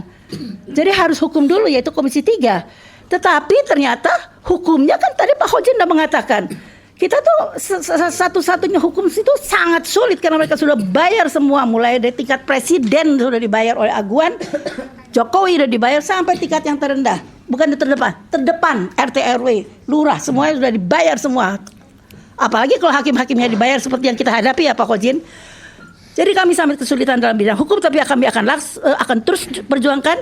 Tetapi kami akan berusaha ke komisi atau DPD masing-masing daerah ya Bapak ya, DPRD ya Bapak ya, dari Bandung ya. Coba ingatkan si Pak Dedi Mulyadi itu bahwa jangan aneh gitu dia ya. Kalau aneh ya jangan diikutin, walaupun dia sebagai pimpinan Gubernur Jabar kan. Kita lawan kalau saya bilang, kalau misalnya dia nggak benar, apalagi kalau dia bukan Islam misalnya ya. Lalu kemudian politik. Jadi jangan juga kita kemudian ke Pak Prabowo tidak dengan syarat seperti yang Pak Said Didu katakan. Kita datang ke Pak Prabowo dengan muka tegak, yakin bahwa Allah bersama kita, tidak takut kepada beliau, tapi kita ingatkan beliau, kita dukung bila beliau mengatakan bahwa beliau berpihak kepada rakyat. Dia harus berani mengatakan, beliau harus berani melawan Aguan. Kami berpikir apa alasan dia takut? Ada beberapa hal yang memang membuat dia memang agak kesulitan, tapi kami ada solusinya dan kita tidak bisa buka di sini. Mudah-mudahan dia mau mendengarkan hanya karena Allah. Dan saya sekarang terakhir bayangkan negara dalam negara seperti apa? 100.000 hektar Bapak Banten, besarnya seperti apa? Kata Pak Said Didu lebih besar dari negara Singapura. Bayangkan di situ ada tanah untuk Brimob ya, Brimob kan, brigade mobil. ada di sana dikasih tanah untuk kantornya.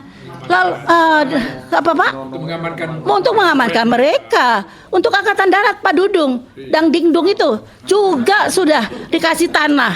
Bagaimana itu? Iya kan bagaimana kalau mereka kemudian dikasih tanah-tanah membela si Aguan? Ya Bapak, saya akhiri dengan ucapan Allahu Akbar. Allahu Akbar. Makasih. Assalamualaikum warahmatullahi wabarakatuh. Bu Susiasi itu salah satu tim advokat yang mengawal gugatan di Pengadilan Negeri Jakarta Pusat. Ya.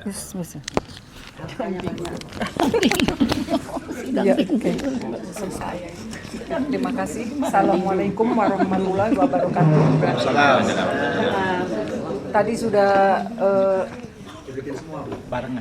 Tadi sudah dijelaskan cukup rinci oleh rekan-rekan terdahulu. Saya hanya ingin menambahkan atau ingin menegaskan bahwa negara ini sedang krisis nalar. Negara ini sedang gagal logika.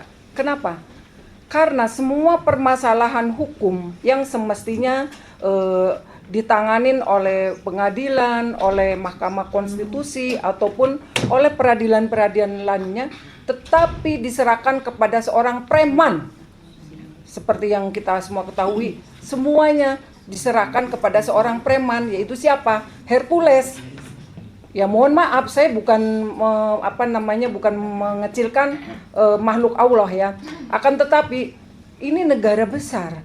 Ini negara yang mempunyai banyak kekuatan, baik dari dari akademik, baik dari profesional maupun ahli-ahli yang lainnya itu ada di sini. Negara luar aja mengakuin bahwa Indonesia ini mempunyai banyak kelebihan profesionalisme yang bahkan kalau di sini di Indonesia tidak diakuin, di luar negeri pun diakuin. Akan kembali lagi kepada permasalahan, yaitu kenapa? Karena yaitu tadi mereka semua seperti yang tadi sudah disampaikan sama Pak Said Didu, bahwa karena apa? Pemerintah kita ini sedang berselingkuh, dan sekarang kita semua di sini mari bergandeng tangan dengan para ulama, dengan para purnawirawan yang kemarin sudah menyatakan sikap. Mari kita bergandengan tangan, mari kita membangun akal sehat kita untuk melawan orang-orang di luar sana yang sudah tidak mempunyai nalar, tidak mempunyai akal sehat. Jadi mari kita tingkatkan kekuatan kita untuk menumpas orang-orang yang sudah tidak berpikir akal sehat lagi, orang-orang yang sudah tidak mempunyai nalar lagi, dengan menyerahkan negara ini kepada preman. Baik untuk urusan PIK juga dihadang oleh preman, apalagi dengan urusan ijazah palsu yang semestinya UGM atau akademisi yang menyampaikan jawaban atau mengklarifikasi ini malah diserahkan kepada seorang preman. Jadi kembali lagi, seperti yang kita ketahui bagaimana kita dihadang oleh preman-preman, bagaimana kita diancam-ancam, terutama Bang Hosinuddin yang kita selalu was-was ketika beliau berjalan sendiri. Memang luar biasa beliau itu nyalinya. Kita selalu was, jangan sendiri pergi, jangan sendiri pergi. Karena apa? Begitu ganas mereka mempunyai semuanya, mempunyai uang, mempunyai kekuatan, mampu membayar seperti yang tadi Bapak sampaikan bahwa dengan 1.000 triliun pun mereka sanggup. Kita ini apa? Kita hanya berbesar hati, kita berserah kepada Allah bahwa kita mempunyai kekuatan besar, yaitu bukan hanya dengan keikhlasan tetapi dengan kemauan yang besar untuk menumpas para pengkhianat negara ini, baik para jenderal-jenderal yang berbintang-bintang maupun para pejabat-pejabat yang sekarang juga, mohon maaf saya jadi agak kasar, sama saja dengan melacurkan kekuasaannya kepada oligarki. Jadi kembali lagi saya pribadi hanya tetap ingin menguatkan kita bersama-sama. Mari kita tumpas, mari kita hapus dan hanguskan, dan kita membangun kembali nalar-nalar mereka yang memang masih bisa diperbaikin, Kalau memang tidak bisa diperbaiki nalar sehatnya, ya itu tadi. Kembali lagi, rupanya di negeri ini pejabat ini senangnya yang palsu-palsu, baik yang palsu nama secara fisik maupun palsu secara iya betul akademik. Jadi hanya sukanya palsu dan sukanya omon-omon, sukanya bohong, sukanya tipu-tipu. Jadi mari kita bersama-sama pada hari ini, alhamdulillah udah berkumpul dari berbagai lapisan. Mudah-mudahan Allah meridhoin langkah kita, Allah merestui semua perjuangan kita. Bukan kita mau memberontak, tetapi kita mau menumpas penjahat atau pengkhianat negeri ini. Seperti tadi yang Ibu sampaikan bahwa ada negara dalam negara, entah mereka pura-pura nggak tahu, entah mereka tidak menyadari, entah mereka karena ada dalam bagian itu sehingga mereka membiarkan begitu saja. Nah, saya rasa dari saya sudahin cukup sekian. Billahi taufik wal hidayah. Wassalamualaikum warahmatullahi wabarakatuh. Kita tetap semangat. Baik, terima kasih. Ini sungguh luar biasa ya, kita sampaikan jazakumullah khairan kasiron kepada para pejuang ya dari Jakarta dan sekitarnya. Kalau tadi saya menyimak apa yang disampaikan oleh Bang Nursasi ya, Nursam ya, bahwa adanya harapan bersatu Jawa Barat, Jakarta dan Banten. Kalau boleh saya katakan itu sangat mungkin. Karena dulu itu Banten bagian dari Jawa Barat. Nah, tahun 2000-an kita relakan Banten mandiri karena kita menghormati Banten itu ada kesultanan. Kalau Banten mandiri jadi coraknya Kesultanan Banten, kita bersyukur. Tapi kita tidak ridho kalau Banten misah jadi bagian dari aguan atau oligarki seperti itu. Nah, kemudian saya perlu sampaikan bahwa kita ini khususnya API Jabar itu sudah juga memantau terkait dengan proses perjuangan PIK. Nah, saya justru dulu pernah menyengaja datang ke Banten sengaja satu mobil, 6 orang. Nah, ini yang hadir ini ada Ustadz Hari, Pak Luki. Nah, perbarengan aksi EPI DPD di gedung Gubernur Banten. Saya masuk di dalam. Saya perhatikan, tapi kami kan bukan orang Banten itu. Saya lihat itu dialog dengan PJ Gubernur Banten. Itu tidak tahu masalah sampai debat dengan Ustadz Hafidin ya. Itu di depan saya, Ustadz Hafidin di samping saya itu. Nah, setelah itu saya diajak oleh Bang Hojinuddin ke Kesultanan Banten. Kita ketemu dengan Sultan Banten, diskusi. Terus kita ketemu dengan Kiai siapa? Fathul Azim. Kita ketemu, kita diskusi. Nah, setelah itu saya menyimak ada juga perwakilan dari aktivis Banten yang berdiskusi dengan Bang Hojinuddin. Besok mau ada rapat, katanya begitu ya. Terus saya pantau ini pergerakannya seperti apa. Dalam pandangan kami, ini di Banten seperti ada banyak simpul dan ada banyak ya kreativitas dan marhalat metodologi dan sebagainya. Nah, kita ini dengan siapa berpatron kira-kira begitu untuk terlibat. Nah, ini makanya ketika Bang Hojinuddin datang kemari menyampaikan ada rencana bersama para tokoh pejuang Banten, kita sangat apresiasi sekali. Nah, sehingga di forum ini kita kan ini bukan forum curhat ya. Saya sepakat dengan tadi Bang Azam, kita buat pernyataan bersama. Setelah itu kita akan melakukan rapat-rapat teknis tentang aksi.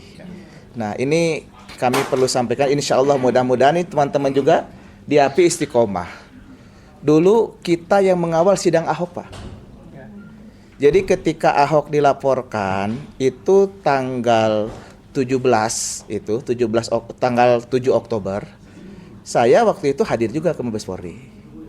Tanggal 14 Oktober aksi Habib Rizik dengan UBN dan sebagainya. Nah, kemudian kita di Bandung buat tanggal 21 Oktober. Ya, kemudian tanggal 28 Oktober kita aksi lagi. Nah, kemudian tanggal 18 November itu aksi di Bandung, di Jakarta 4 November. 212, kemudian aksi 212. Nah, sidang Ahok itu tanggal 13 Desember 2016 pertama. Persidangannya 6 bulan. Sampai tanggal 9 Mei. Alhamdulillah kita dari Bandung setiap pekan selama 20 kali persidangan berturut-turut setiap pekan mengirimkan utusan dari 1 bis sampai 4 bis setiap persidangan. Nah, karena kita pada waktu itu sangat paham dan memang dengan siapa kita melakukan sinergisasi gitu ya. Nah, sekarang mungkin ini kalau masalah penanganan kan orang-orang yang ada dari Jakarta yang lebih paham dari kita. Jadi kita tidak akan terlalu banyak menyampaikan masukan, paling juga ke hal-hal teknis. Nah, tapi nanti mungkin ada perwakilan apa yang akan bisa kita lakukan dan kemudian langkah-langkah taktis seperti apa yang bisa kita kerjakan. Sehingga harapan-harapan tadi ibu-ibu, bapak-bapak untuk bagaimana bisa melakukan perjuangan bersama ini perlu bisa kita lakukan ya. Nah, jadi saya usul ini konkret. Kita mohon maaf ini kan ada draft ya. Yang nanti kita akan buat pernyataan sikap yang siap, yang berkenan untuk kemudian menjadi bagian daripada penandatangan atau yang membuat pernyataan setidak-tidaknya resolusi Bandung Jakarta. Nah, supaya nanti berkah dan tenang. Ini dari Bandung mungkin tidak akan ada banyak yang disampaikan. Mungkin sampai asar kami break hanya 15 menit barangkali. Ini konsep dimatangkan, setelah break sholat asar kita buat pernyataan bersama. Nah, setelah itu nanti kita rapat teknis kira-kira apa sinergisasi yang bisa kita kontribusikan. Jadi kita sebagai makmum mengikuti imam nih dari teman-teman Jakarta. Jadi temanya apa yang bisa kita lakukan, apa yang bisa kita bantu, apa yang bisa kita kontribusikan. Nah, sebelum itu kita perlu dengar dulu ya. Nah, ini kan ada Pak Jenderal, Pak Purnomo. Beliau orang Bandung tapi kan tokoh nasional. Jadi kita bisa bersinergi dan biasa dengan beliau. Nanti beliau menyampaikan, nanti setelah beliau ada beberapa perwakilan. Nah, nanti kalau yang lamanya mungkin di wilayah-wilayah teknis ya. Nah, supaya efektif efisien. Nah, sebelum kepada bapak-bapak nanti yang kita beri kesempatan, saya mohon kepada Pak Jenderal Purnomo untuk menyampaikan arahan atau masukannya kira-kira seperti apa langkah yang harus kita lakukan untuk tadi yang disampaikan oleh bapak-bapak. Saya kira seperti itu. Silahkan Pak Jenderal. Oh iya, banyak ini. Banyak ini. Ya. Awas jatuh Jenderal. Apa? Apa? Rezekinya banyak ini. Iya, iya. Assalamualaikum warahmatullahi wabarakatuh. Waalaikumsalam. Sebelum saya jelaskan tentang situasi ya. Iya. Ini Pak Asep ini pertama kali kita masalah Rempang di Bandung itu kita bikin demo dulu dan deklarasi di depan Gedung Merdeka. Iya. Salah satunya Pak Asep saya sudah sampaikan bahwa Rempang dari awal bukan investasi tapi invasi. Iya, betul. Dari awal itu. Betul, betul. Baik, saya akan jelaskan kepada Bapak Ibu. Terima kasih saya diundang. Situasi negara tidak baik, ya, semakin tidak baik. Cuman saya kadang-kadang kebingungan itu kalau kumpul-kumpul lebih banyak yang tua, yang muda-muda mana? Ya, masalahnya perjuangan ini belum tahu sebulan, 2 bulan, setahun, kan belum tahu gitu. Kita manusia lahir nggak tahu lewat keluarga siapa dan kapan kita dipanggil Allah juga nggak tahu. Nah, yang muda-muda mana? Maksud saya untuk estafet ya. Saya masih muda. Masih muda boleh Pak. Baik, saya jelaskan. Setelah Perang Dunia Kedua Pak, untuk menguasai satu negara itu tidak perlu seperti zaman dulu Belanda menguasai se-Indonesia begitu. Enggak perlu lagi. Tapi dikuasai secara kehidupannya. Negaranya tetap berdiri tapi kehidupannya diatur. Nah, ini yang terjadi sekarang. Baik, kemarin saya jadi salah satu pembicara dari ini Pak Nursam, panitia termasuk saya tentang kumpul-kumpulnya purnawirawan. Tujuannya adalah mensupport Presiden Prabowo untuk berani berbuat demi kepentingan bangsa dan negara. Mensupport. Nah, selanjutnya ya terserah beliau kan, masukan kita. Baik, situasi secara politik ideologi tidak baik kita sekarang. Untuk menguasai republik ini kuncinya hanya 2. Nah, Bapak Ibu yang hadir di sini nyangkut nih. Yang pertama, kuasai TNI. Hancurkan kekuatan TNI, dikandangin TNI-nya. Karena kenapa? TNI itu lahir dari rakyat. Pandu dulu.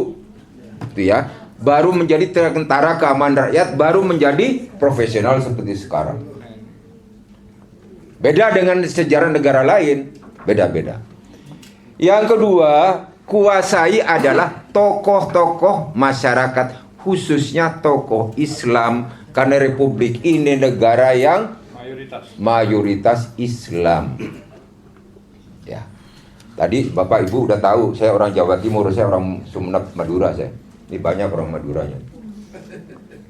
Jadi kalau ngomong Madura, ya boleh tanya sama saya, karena saya salah satu ketua Dewan Pembangunan Madura sampai sekarang.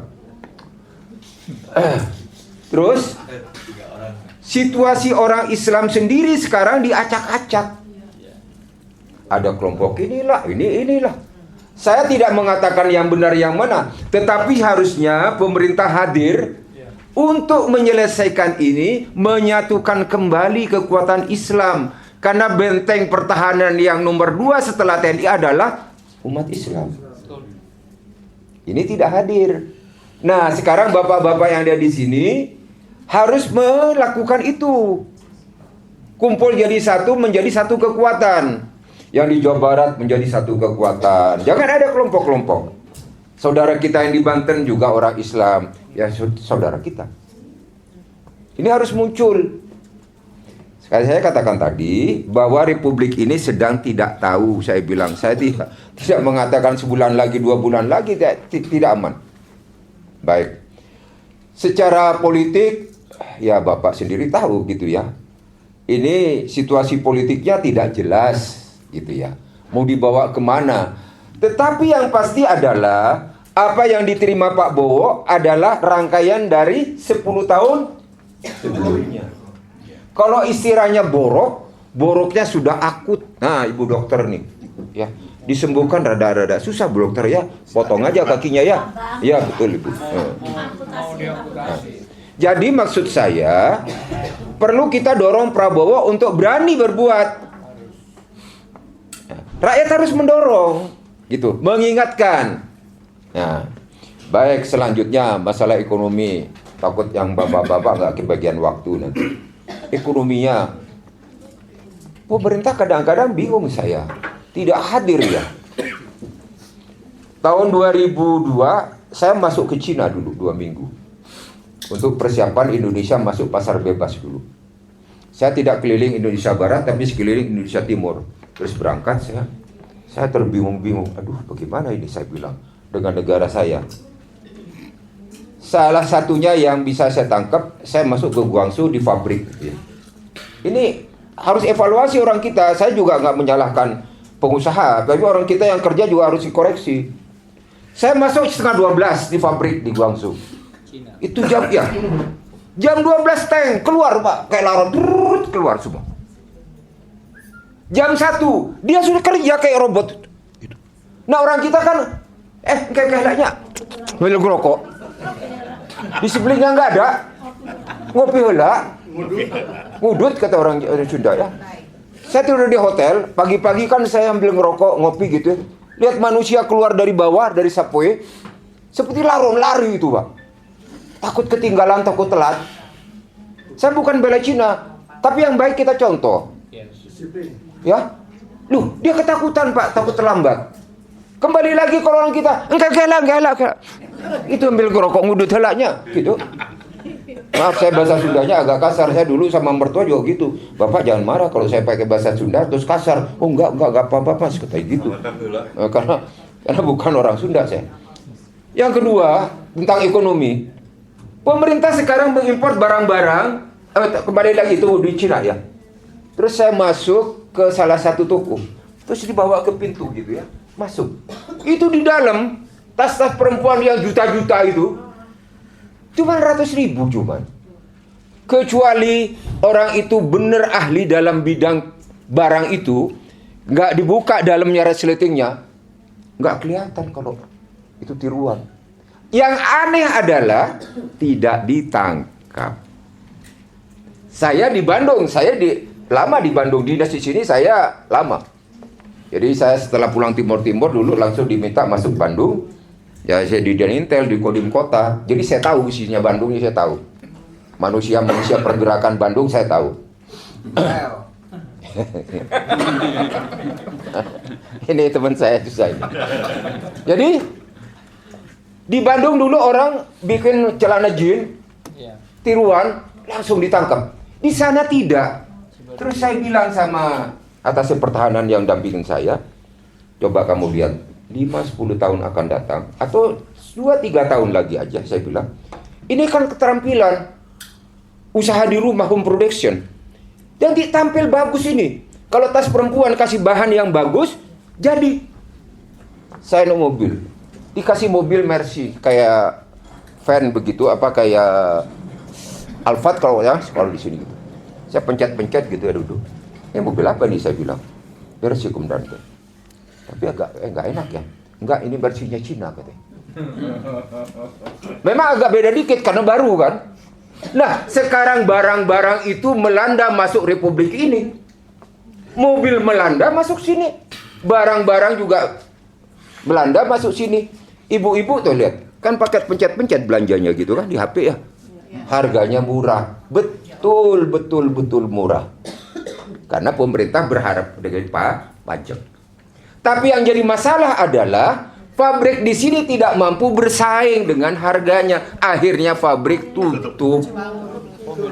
Nah, makanya saya bilang pemerintah tidak hadir dalam keadaan ekonomi yang susah. Bukan tidak boleh. Tapi kan akibatnya harus itu. Hampir nih di Bandung nih tempat pabrik semua nih. Bapak-bapak orang Bandung tahu. Hampir tutup semua, udah nggak ada. Ya. Kehidupan lain, masalah hukum. Hukumnya juga, ya tajamnya ke bawah, yang ke atasnya nggak ada. Presiden Prabowo sudah menginginkan untuk koruptor, tukang maling, tukang ngambil duit rakyat, itu nanti kan ada pasalnya nih ahli hukum nih. Hukuman mati masih ada. Ya. Yang kedua, dimiskinkan. Yang ketiga, disiapkan di pulau tersendiri. Silahkan aja berenang katanya. Kalau bapak yang ibu orang Bandung, itu yang ada di Sukamiskin, kalau maghrib mau keluar bisa.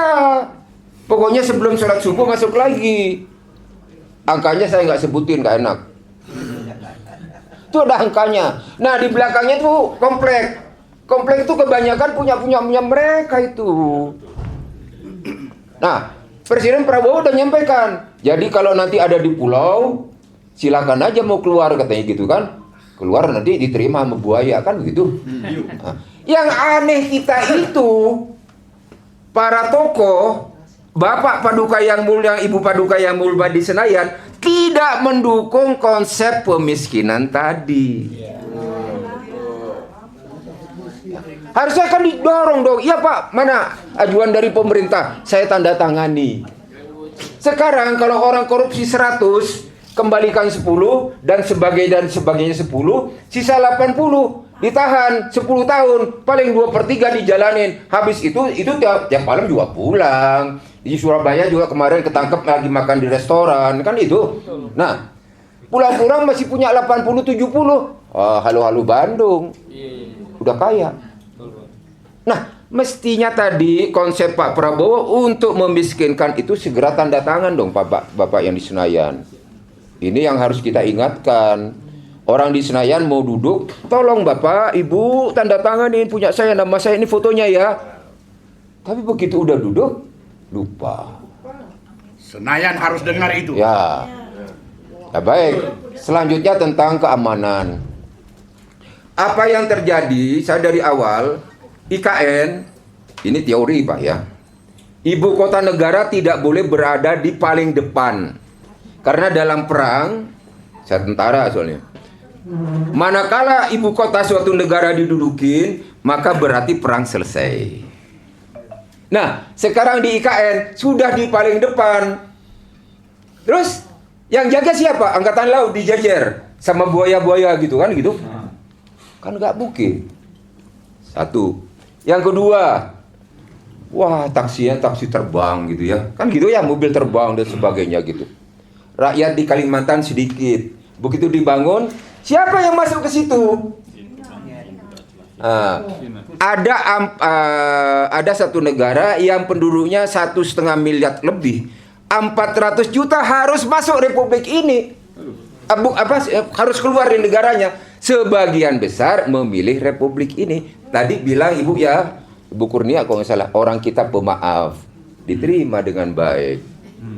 Sekarang kita masuk ke PIK, mau PIK 1, mau PIK 2. Ketua RT-nya siapa? Cina. RW-nya siapa? Cina. Yang bikin KTP siapa? Ya sudah. Bapak Ibu nggak akan tahu berapa jumlah yang sebenarnya. Nah, seandainya separuh 200 juta masuk republik, kemarin saya pembicara di Purnawirawan, saya ingatkan itu.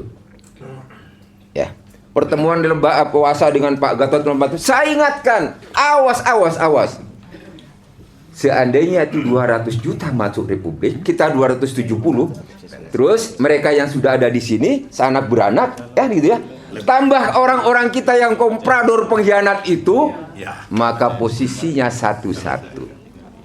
Maka di dalam pernyataan Purnawirawan kemarin, segera kembali ke Undang-Undang Dasar 45. Karena pasal yang mengenai presiden, kata warga negara Indonesia aslinya itu sudah hilang. Dihilangkan oleh Profesor Saetapi dulu. Nah, udah meninggal beliaunya ya. Ya, itu kita harus amankan dari situ. Nah, kalau itu tidak kembali dulu, manakala maaf, saya bukan Allah. Pak Prabowo berhalangan tetap, maka nomor 2 akan naik.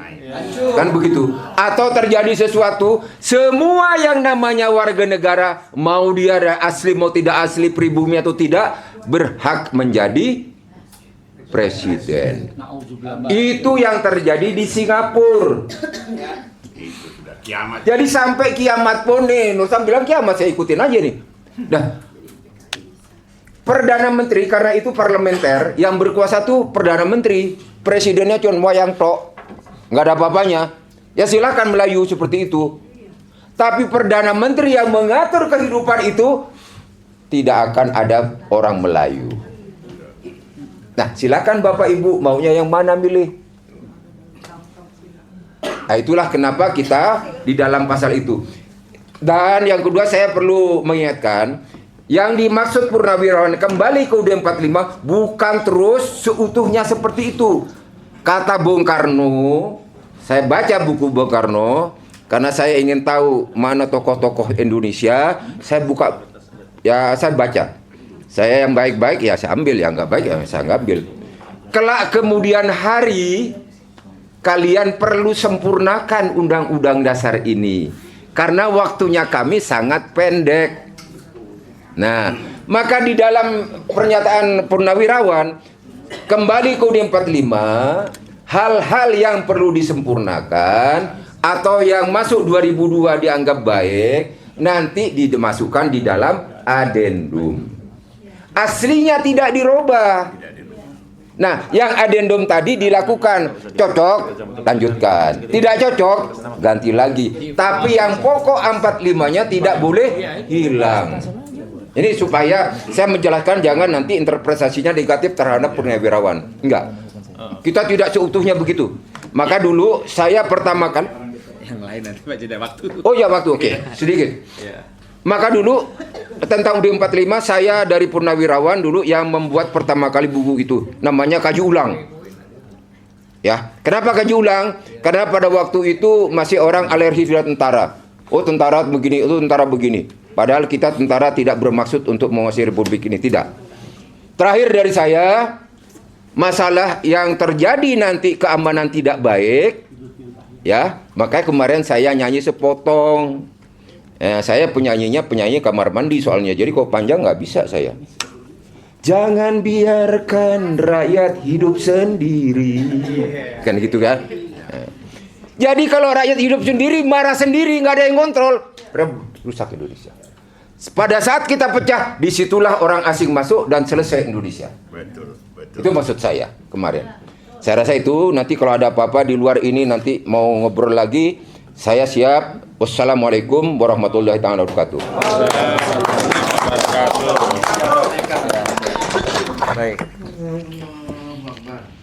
Alhamdulillah. Nah, sekarang tadi kata Jenderal Purnomo bahwa di Jawa Barat pernah ada aksi terkait dengan soliditas Lempang. Itu banyak tokoh yang terlibat. Aksinya long march dari Gedung Sate sampai ke Gedung Merdeka. Di situ ada pernyataan sikap bersama. Nah, korlapnya itu Pak Luki. Nah, ini Ustadz Luki korlapnya. Bagaimana perspektif? Silakan Pak Luki, yang mau disampaikan. Gak apa-apa, Pak Luki dulu. Apa? Oh, cukup. Nah, kalau Pak Luki cukup, sekarang Pak Mehmet. Nah, ini original nih, asli orang Sunda, USA nih. Silakan Pak Dr. Mehmet Hakim. Pakai dong. Suaranya nggak masuk nanti. Suaranya nggak masuk. Kalau transferan nggak masuk, masalah kan? Oh ya. Ya. Pas Jakarta itu ibu kota NKRI. Ya. Kalau Bandung ibu kota Asia Afrika. Nggak mau kalah.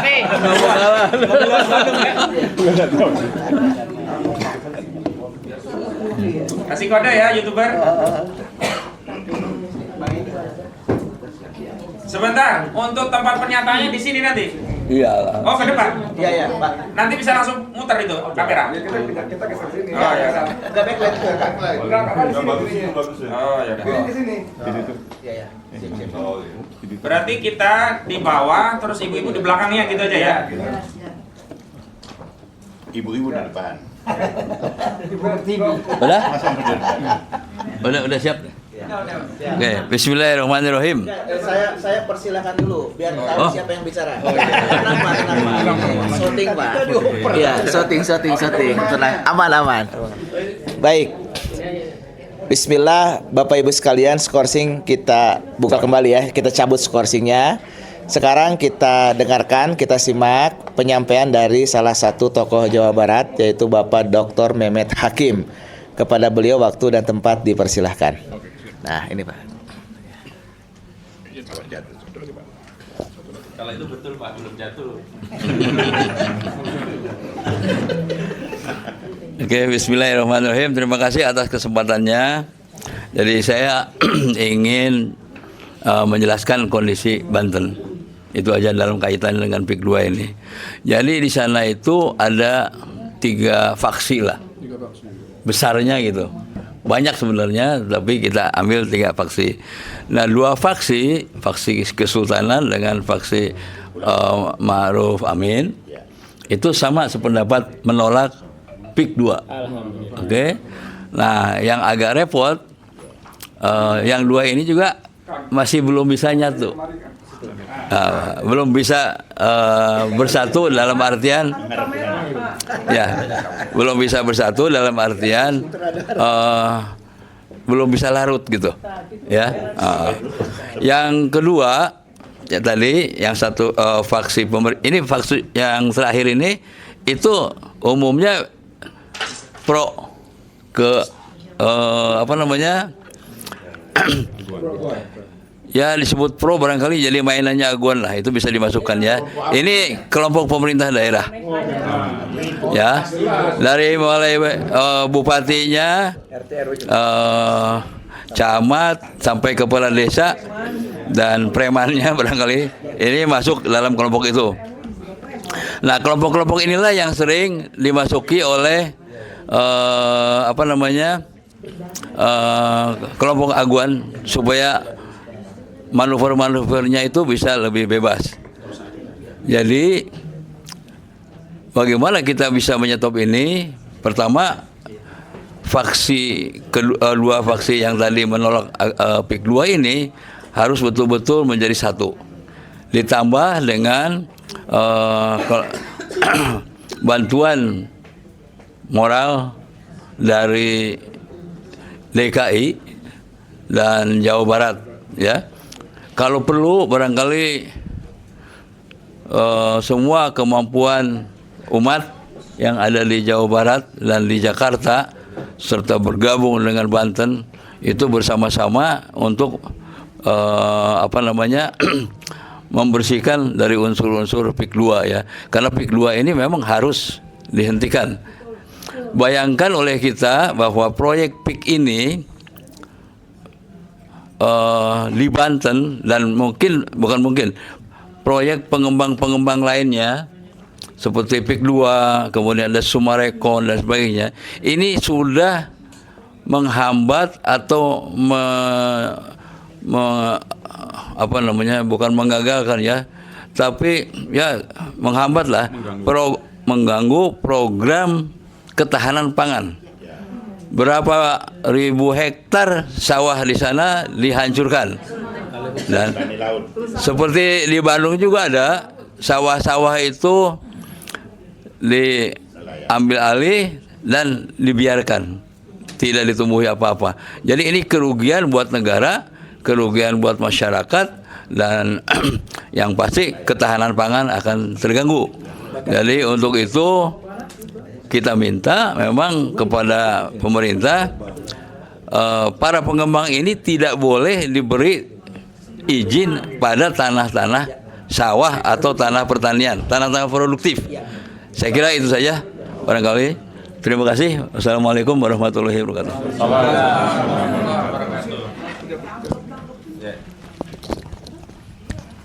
Baik, seluruh peserta konsolidasi, juga seluruh rakyat Indonesia yang menonton acara ini, insya Allah terakhir agar konkret komitmen kita akan dibacakan dalam bentuk pernyataan sikap bersama resolusi Jakarta-Bandung, resolusi Bandung-Jakarta. Bandung-Jakarta ya. Bismillahirrahmanirrahim. Resolusi Bandung-Jakarta, tolak PIK 2. Stop kezoliman proyek Aguan dan Antoni Salim. Kezoliman proyek PIK 2 saat ini telah, sedang, dan terus berlangsung menzolimi rakyat Banten khususnya yang ada di sekitar Kabupaten Tangerang. Kasus ini tidak boleh didiamkan hanya karena proyek ini tak lagi masuk dalam daftar proyek strategis nasional atau PSN di era Presiden Prabowo Subianto. Meskipun proyek ini berlokasi di Provinsi Banten, namun segenap rakyat Indonesia wajib mendukung perjuangan rakyat Banten, karena jika Banten bisa dikuasai oleh oligarki, maka setiap jengkal tanah rakyat di Republik ini akan mudah untuk dikuasai.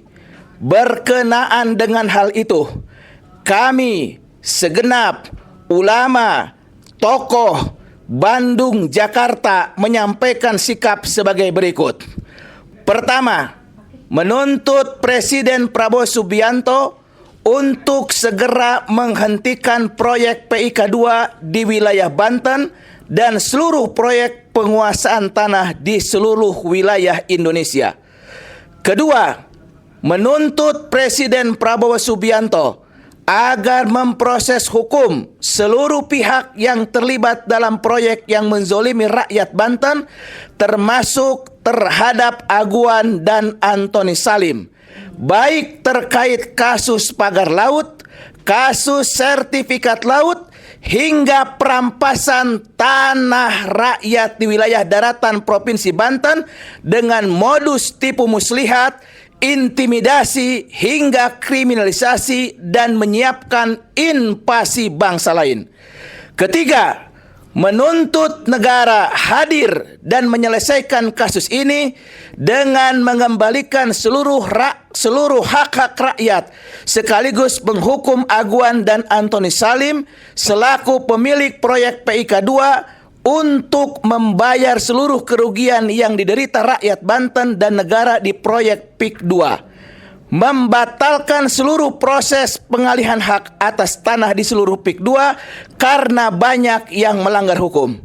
Jika permasalahan PIK 2 ini tidak segera diselesaikan, kami khawatir terjadi konflik horizontal di tengah masyarakat dan disintegrasi bangsa, karena rakyat merasa negara tak hadir dan mengambil jalan penyelesaian dengan caranya sendiri-sendiri. Kita semua tentu tak ingin masalah ini justru memantik persoalan yang lebih besar yang mengganggu stabilitas, persatuan, dan kesatuan bangsa Indonesia. Keempat, mendukung penuh 8 poin pernyataan sikap Forum Purnawirawan Prajurit TNI tanggal 17 April 2025 di Jakarta dan 4 poin syarat tambahan dari elemen civil society yang disampaikan oleh Muhammad Said Didu dalam forum tersebut untuk menyelamatkan bangsa Indonesia agar segera dilaksanakan oleh Presiden Prabowo Subianto. Demikian pernyataan disampaikan. Bandung, 19 April 2025. Allahu Akbar. Allahu Akbar. Allahu Akbar.